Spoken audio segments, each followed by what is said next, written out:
के धैले बा कोरोना वायरस रे।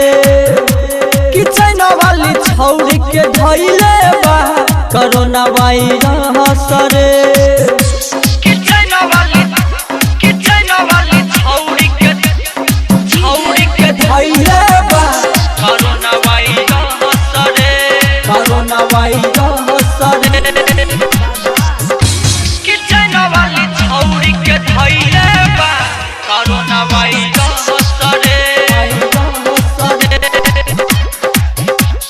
भइल बहाला पूरा मोहल्ला हई कोरोना वायरस के। हई कोरोना वायरस के काहे कि ओइले भाग के छौरी हाला भइल पूरा देश में। अब मत दी हो एकरा सब अपना घर में।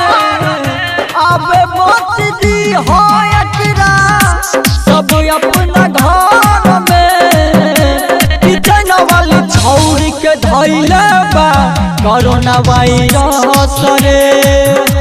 किचन वाली छौरी के धैले बा कोरोना वायरस रे।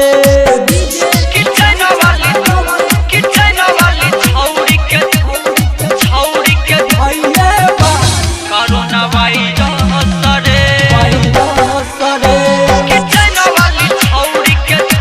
किचन वाली छौरी के हवे बीमारी छुआछूत के दूर रही हो दिनेश हो।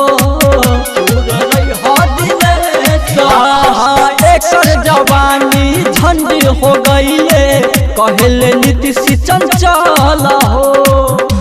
जीवत छोटू कहे रही हो सब बच के।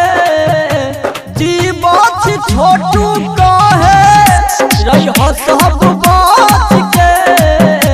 किचन वाली छौरी के धैले बा कोरोना वायरस रे।